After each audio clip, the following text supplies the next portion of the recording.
అధ్యక్ష. ఎస్సీ వర్గీకరణ విషయంలో రాష్ట్ర ప్రభుత్వం చిత్తశుద్ధితో ఆ వర్గీకరణ అమలు చేస్తానన్నట్టుగా గతంలోనే రాష్ట్ర ప్రభుత్వం ప్రకటించింది. ఆ విధంగా ముందుకు పోతున్న తెలంగాణ రాష్ట్ర ప్రభుత్వానికి, గౌరవ ముఖ్యమంత్రి గారికి, గౌరవ ఉప ముఖ్యమంత్రి గారికి అందరికి కూడా హృదయపూర్వకంగా ధన్యవాదాలు తెలియజేస్తా ఉన్నా అధ్యక్ష. అయితే ఇక్కడ ఒక చిన్నది ఏంటంటే అధ్యక్ష, ఈ ఎస్సీ వర్గీకరణకు సంబంధించి 3 కేటగిరీలు అనుకున్నారు అధ్యక్ష. ఈ 3 కేటగిరీల్లో ఈ డేటా తీసుకున్నారు. అంటే ఒక కేటగిరీలో ఎంతమంది జనాభా ఉంటారు, కేటగిరీ 2లో ఎంతమంది ఉంటారు, కేటగిరీ 3లో ఎంతమంది ఉంటారు అనేది క్లియర్గా డేటా తీసుకున్నారు. అయితే ఈ తీసుకున్నటువంటి డేటా 2011 జనాభా లెక్కల ఆధారంగా తీసుకున్నటువంటి డేటా అధ్యక్ష. సో ఈ అంశాన్ని ఇట్లా పెడదాం అధ్యక్ష. ఇంకొకటి, మన దగ్గర భారతదేశంలోనే అత్యంత ప్రతిష్టాత్మకంగా ఏ రాష్ట్రం చేయనటువంటి ఒక అద్భుతమైనటువంటి అథెంటిక్ సర్వే నిన్న మొన్న జరిగింది అని చెప్పి మనం అనుకుంటున్నాం అధ్యక్ష. మరి ఈ సర్వేలో ఎస్సీలకు సంబంధించినటువంటి డాటా లెక్కలు ఎక్కువ ఉన్నాయి అధ్యక్ష. మరి ఈ ఆధారంగా ఎందుకు తీసుకుంటలేమో ఒకసారి నాకు అర్థం కాలేదు అధ్యక్ష. అంటే మనం చేసినటువంటి లెక్కల ఆధారంగా, అంటే మన సర్వే మీద మనకేమైనా డౌట్ ఉందా, లేకపోతే ఇదే కరెక్ట్ అనుకుంటారా అనేది కొద్దిగా కన్ఫ్యూజన్ ఉంది అధ్యక్ష. మన దగ్గర ఉన్నటువంటి లెక్కల ప్రకారం తీసుకొని ఎస్సీ వర్గీకరణకు సంబంధించినటువంటిది ఇస్తే అప్పుడు బీసీ కులగణనకు సంబంధించింది కూడా కొంత మేము నమ్మాల్సి ఉంటుంది. ఇది ఎస్సీలకు మాత్రం 2011 లెక్కలు, బీసీలకు మాత్రం నిన్న చేసిన సర్వే కులగణన అంటే మాత్రం కొంత డౌట్ఫుల్గా ఉండేటువంటి అవకాశం ఉంది అధ్యక్ష. ఇక రెండో అంశం ఏంటంటే అధ్యక్ష, మనం ఇప్పటిదాకా కులగణనకు సంబంధించినటువంటి అంశం కూడా మాట్లాడుకున్నాం కాబట్టి, కులగణన విషయంలో కాంగ్రెస్ పార్టీ నాయకత్వం కానీ, కాంగ్రెస్ పార్టీ ప్రభుత్వం కానీ చిత్తశుద్ధితోనే ముందుకు పోవాలని కూడా చెప్తా ఉన్నాం అధ్యక్ష. కానీ ప్రజాక్షేత్రంలో మాత్రం అనేకమైనటువంటి అనుమానాలకు తావొచ్చింది అధ్యక్ష. దానికి అనేక కారణాలు ఉన్నాయి. గతంలో కేసీఆర్ గారు చేసినటువంటి సమగ్ర కుటుంబ సర్వేలో 2014లో చేసినటువంటి సర్వే, అది ఎంహెచ్ఆర్డి గవర్నమెంట్ వెబ్సైట్లో ఉంది. దాని ఆధారంగా కొంత విశ్లేషణలు జరిగినాయి. సో అది కాదనుకున్నప్పటికీ సరే, బీసీల లెక్కనైతే లేదు, ఎస్సీ ఎస్టీల లెక్కనైతే 2011 జనాభా లెక్కలలో ఉంది. వాటితో ఇప్పుడున్నటువంటి లెక్కలు కంపేర్ చేస్తే ఈ పొంతన కలవట్లేదు అధ్యక్ష. సో మరి దానికి ఇప్పుడు విషయం ఏంటంటే 16 లక్షల మంది ఇందులో పాల్గొనలేదని చెప్తే అందులో 9 లక్షల చిల్లర దళితులే కనిపిస్తారు అధ్యక్ష. మరి ఇంకెవరైనా అనలిస్ట్కి ఎట్టైనా చేపించుకొని, లేకపోతే రేపు పొద్దుగాల వాళ్ళు ఊరుకోరు. ఎందుకంటే పరిశాన్ అయితే అందులో అనేకమైనటువంటి లోపాలు కనిపిస్తా ఉన్నాయి నేను చూస్తూనే ఉంటే. మరి ప్రతిపక్షాలకు ఛాన్స్ ఇవ్వకుండా ఇంకేమైనా లోటుపాట్లు ఉంటే కూడా సరిదిద్దుకోవాలి. ఎందుకంటే పూర్తి స్థాయి లెక్కలు రాలేదు, ఇంకా పూర్తి స్థాయి లెక్కలు రాలేదు. అయితే కులాల వారీగా కూడా ఇక్కడ ఎస్సీలకు సంబంధించినటువంటి కుల వర్గీకరణలో ఇక్కడ ఒక చిన్న రెల్లి అనేటువంటి వాళ్ళు 3025 మంది ఉన్నారని, పాకి అని, మోటి అని, తోటి అని 947 మంది ఉన్నారు, అనాముకు 17 మంది ఉన్నారు ఈ రాష్ట్ర జనాభాలోని. ఎట్లయితే కులాల వారీగా లెక్కలు ఉన్నాయో, బీసీలకు సంబంధించినటువంటి కూడా కులాల వారీగా లెక్కలను ఈ సభ ముందు, ప్రజల ముందు పెడితే అప్పుడు మనం చేసినటువంటి కార్యక్రమానికి ప్రజా ఆమోదం దొరుకుతుంది.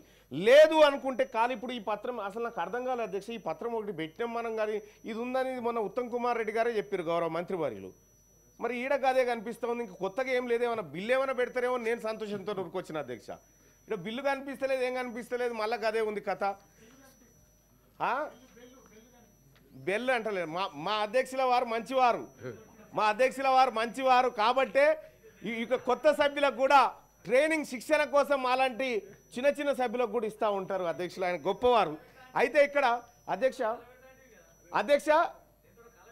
అదే మీరు అథెంటిక్ కాదంటారు కదా, అది కేసీఆర్ గారి దగ్గర ఉన్నది, అది తీసుకొని రారి, అదేందో చూసిన తర్వాత చేద్దాం. 2014లో కేసీఆర్ గారికి చేసినటువంటి సమగ్ర కుటుంబ సర్వే ఏదైతే ఉందో అది అథెంటిక్ కాదని చెప్పి ఇప్పుడు ఆ నాయకులు చెప్తున్నటువంటి మాటని వాళ్ళు ఎక్కడ సభలో ప్రవేశపెట్టలే, ఎక్కడ పెట్టలే. పైపెచ్చు 33% రిజర్వేషన్, బీసీలకు దక్కిన రిజర్వేషన్ 23% పట్టుకొచ్చి ఇవాళ తెలంగాణ రాష్ట్రంలో బీసీ జెడ్పీటీసీలు, ఎస్టీ జెడ్పీటీసీల కంటే చాలా తక్కువ కిందికి తీసుకొచ్చినటువంటి మహనీయుల గురించి ఇప్పుడు నేనేం మాట్లాడాలి సార్? అందుకోసమే మాట్లాడాలనుకుంటే అధ్యక్ష, రేపు ఈ చేసినటువంటి సర్వే, ఈ మనసులో ఉన్నదే మాట్లాడుతున్నాం. ఎల్ఓపి గారు దయచేసి ఆయన మనసులో మీ మనసులో ఉంది, నేను మాట్లాడాలంటే ఎట్లా సార్? ఇప్పుడు నేను ఏమంటున్నాను సార్, కనీసం తెలంగాణ రాష్ట్రంలో అధ్యక్ష సమగ్ర కుటుంబ సర్వే చేసినటువంటి వాళ్ళు తెలంగాణ రాష్ట్రంలో పందులు ఎన్నున్నాయో చెప్పారు కానీ బీసీలు ఎంతమంది ఉన్నారో చెప్పలేదు అధ్యక్ష ఇప్పటి వరకు.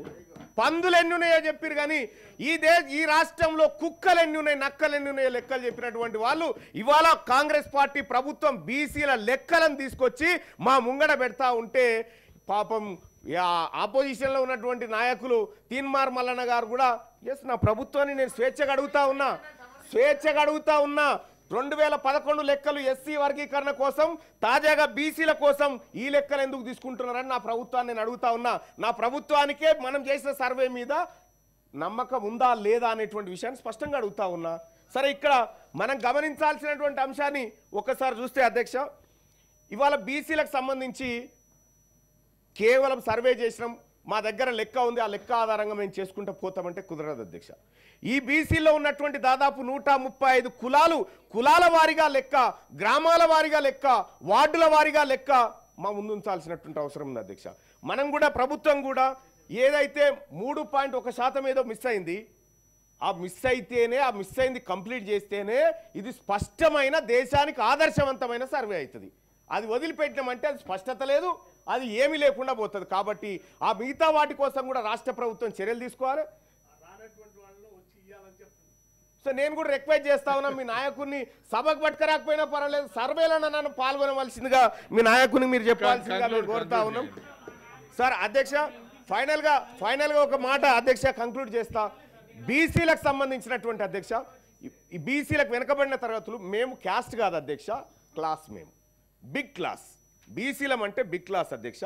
నేను ఎందుకు చెప్తానంటే పెద్ద సంఖ్యలో ఉండేటువంటి మాకు ఒక పథకాన్ని అమలు చేయాలన్నా, లేకపోతే మాకు ఒక ఫలాన్ని అందించాలన్నా కనీసం లెక్కాపత్రం లేదు అధ్యక్ష. ఇప్పుడు ఇచ్చేటువంటి లెక్కాపత్రం ప్రామాణికంగా ఉండాలి. ఎక్కడైనా సంఖ్యల్లో పొరపాటు జరిగితే, ఎక్కడైనా డేటా ఎంట్రీ దగ్గర ఏమన్నా పొరపాట్లు జరిగితే సరిదిద్దుకోవడానికి కూడా సమయం ఉంది. ఎందుకంటే ఇప్పుడు మనం పూర్తి లెక్కలు పెట్టలేదు కాబట్టి.